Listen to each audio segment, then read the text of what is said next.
When your surveyor said the camera eats first, they ate down on that and left no crumbs.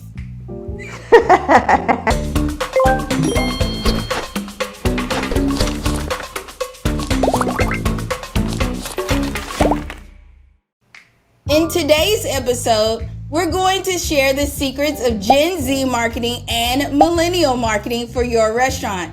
And let me start by sharing a little secret. It's all about Instagram. Hey y'all, I'm Shantae Gamble. And I'm Lisa Sinicki.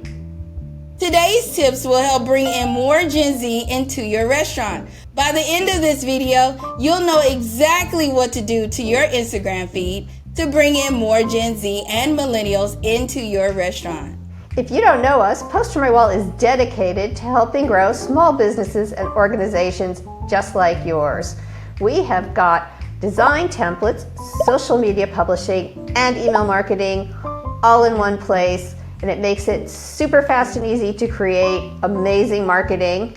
When you use Poster My Wall, you are going to look great on social media, you are going to get in front of more people, and you're going to increase sales. We interviewed our Gen Z colleagues and created a list of 6 things Gen Zs look for when evaluating restaurants in line.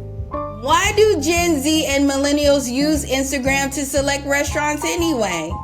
Well, you know, Shante, older people like me, and I'm not going to, you can speak for yourself, but older people like us, if we're looking at restaurants and we're doing research, we tend to go to the website, right? And we look at the menu and we look at the pictures and what have you. So Gen Z, they do the same thing, but they do not go to the website. They don't really trust websites because they feel like it's exactly what the restaurant wants them to see. So they want to see some user-generated content. They want to see what their friends have said and other people their age who have visited it. So they go to Instagram. And then another reason they go to Instagram is because they just find it a lot more convenient because they're spending so much time on Instagram anyway.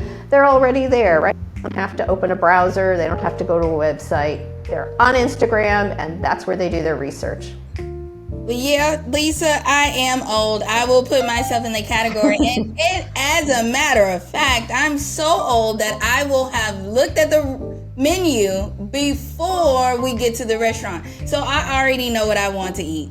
Well, you know what? That is actually, when we get to it later, that is actually a Gen Z thing too. They do that too, so that does not make you old.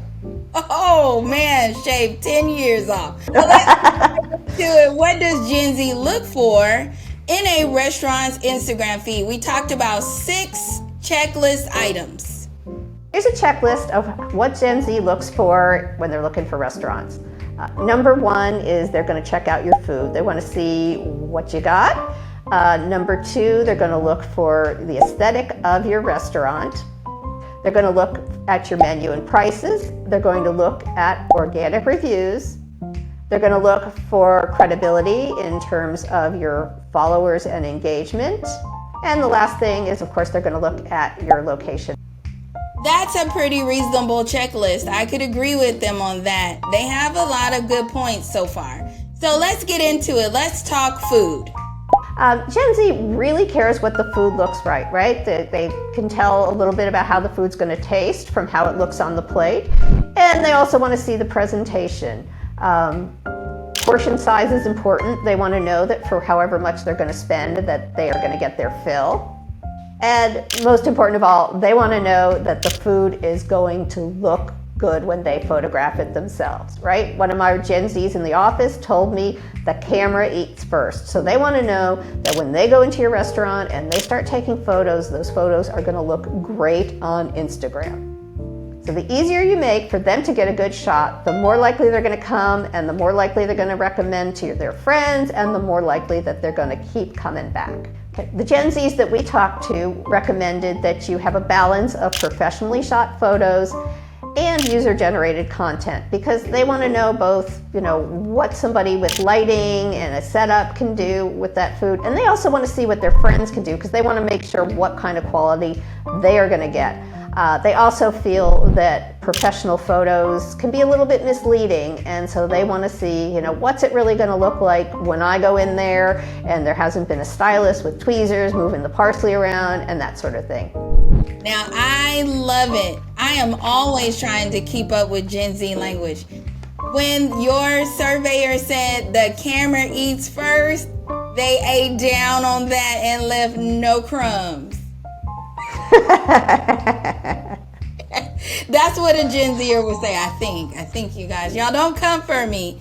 I love this. This is all true about aesthetic, and it just gives the whole vibe of the food is good. The atmosphere is good.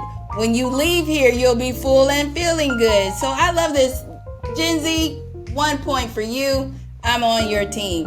So let's talk more about aesthetic. Yeah, so we talked just now about food and how important it is that the food looks good, but Gen Z cares about your restaurant aesthetic too, because they want to see the backdrop, they want to see the room, if they shoot their friends, what is that going to look like, and even the background behind the food. It's really important that your restaurant looks good, so you need to put on Instagram photos that show them what the environment is like in your restaurant. Another point for Gen Z. I love this. Now, I may be old, but I love fashion and style. So give me a good background and you have got me hooked. I love restaurants that take that extra little measure to create those focal walls or art pieces that people can enjoy, as well as their whole meal and their guests. So I love it. Gen Zers, y'all are on to something. And even if you're like a little mom and pop kind of coffee shop, or kind of a restaurant that's kind of casual and tossed together, it can still look great in photos, but you kind of got to take your own camera out there and look at some views, and maybe you need to declutter a little bit, or maybe you need to do a few things to clean it up, but we're not saying that it has to be fancy, just that it's going to look cool in photos. And happy. You want people to look happy. So as long as people are happy or they look like they're having a good time, that translates in pictures and that translates in photos as well. Happy faces, happy customers, more customers. Lisa, how about menu and prices? How do those two items play a part in the Gen Z experience? Well, a Gen Z, if they like, if you pass, it's kind of like the steps in the test, the checklist, right? So first they say, okay, is this food I want to eat, and is it going to look good in my photos? Then they say, is it going to look great when I take pictures in your restaurant? So then the next thing they're going to check out is your menu and your prices, okay? Because they're going to cross-check. They actually told me that they cross-check between the menu and the food pictures. They usually, as we said before, they know what they're going to order most of the time before they come in. So they have said, okay, here's this dish, this is what it looks like. So you want to make sure there's a photo somewhere of pretty much everything on the menu, somewhere in your Instagram feed. You may want to save that to your favorites to make it easy for them. Also, talking about making it easy for them, use your highlights to save your menu so they can easily pull up the whole menu and they don't have to scroll and scroll and scroll. Now, for Gen Zers, prices are also super important. They're usually working on a budget, and they want to know that they can afford it. They want to see how much food they're getting for what they're spending. And they're like anybody else. They don't want to walk into a restaurant and find out it's too expensive and have to walk out. That is just embarrassing. That was a really good point about highlighting your menus. That is a really good feature to utilize. You can even highlight other people's experiences at your restaurant. If you do a repost, you can also highlight those as well. So pick something that represents your brand the way you want your brand to stand out on social media and highlight it. Pin it to the top. Make sure people have easy, convenient access to your restaurant. I love these ideas. You know what, Gen Zers, you guys are on to something. I'm gonna start taking notes. All right, Lisa, we've been talking about the Gen Z experience and having that experience first through the eyes of other guests. So how do organic reviews and social proof motivate Gen Zers? So one of the things that Gen Z really like to do is see reviews from other customers, right? They want to see what other people have said and what their experiences were like. Now, the great thing about Instagram is that you can save stories in the highlights. So, you can repost stuff or, anytime somebody tags you or says something nice about your restaurant, you save that into your favorites, you give it a special category, and that way Gen Z can go and say, oh, look, a lot of people love this, and a lot of people seem to really love this particular dish, and that helps them make the decision to come see you and decide what they're going to order. Now, Gen Z, the other thing that they like is that the reviews that they can find when they search for you on social media are super honest. A lot of time people are really unfiltered and they'll just say what they think. And that gives Gen Z confidence. Even if they see a few negative ones, at least they know it's a very real thing and that, people are in your restaurant. Now, remember, Gen Z loves attention. So if they've posted something about your restaurant, you really do need to repost and add it to your stories and add it to your favorites because they love those call outs, and that's another thing that you can do to earn their loyalty. A great way to encourage people to post for you is giving them little treats and knickknacks. People love free goodies. Like a donut store could give free donuts. You could give out coupons, discount codes for customers that solve your puzzles and post your stories on Instagram. So another thing you could do to incentivize your customers to post about you on social media is to do a drawing. You could do it once a month, once a week, but maybe a free lunch or a buy one, get one free that you draw from all the people who've reposted about you or posted. I love raffles, and raffles are great, especially when they can increase their chances of winning. What a great way to create a buzz. Now, what about credibility, followers, and engagement? What about those with small followings and big followings? Shante, when Gen Z goes to check you out, they find it really important to see that you have both followers and engagement.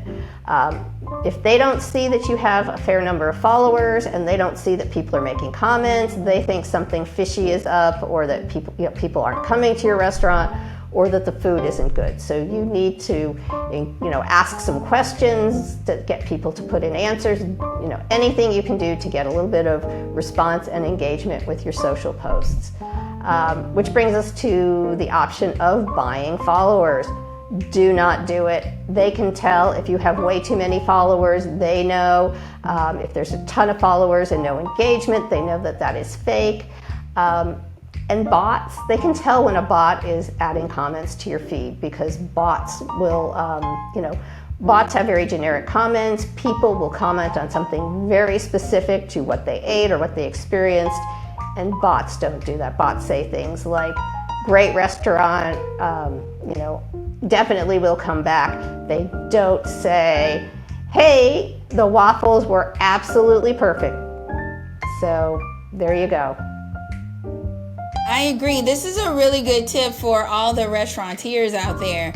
It may be so tempting to buy those followers just to make your restaurant feel more engaged, but you don't need it. Don't let the social pressure get to you. If you have a small following, I believe an organic following is better than a fake one. So be real about it. And trust me, the more you keep putting yourself out there in a more authentic and organic way, the more followers you will gain automatically anyway, just because. So make sure you don't let that social pressure get to you, and just let your food speak for itself. So number 6 is hours and location. Put a link in your bio or put something in your feed. Make it easy for them to find you, because sometimes when they go to Google Maps, it isn't quite right. So anything you can do to help them find you. And also your hours may be wrong online. They want to know the hours. They don't want to show up and go like, oh, I didn't know they're closed Wednesday night. So make sure all that information is up to date. You can put it in a story and save it as a favorite, or you can, stick it right there in your feed, stick it in your bio, but do include that information. Well, Lisa, this was very helpful for me. I really learned a lot from Gen Zers today. We hope today's episode was helpful for you in using Instagram to attract Gen Z and millennials to your restaurant. Let us know how it worked for you. You can use Post on My Wall's social media publishing to schedule your posts in advance and cross-promote to other platforms, including TikTok and Facebook. You can batch content and save a ton of time. Here's to creating awesome marketing that brings in more customers without you having to spend all day on it. Thank you and see you in the next video. Bye, y'all.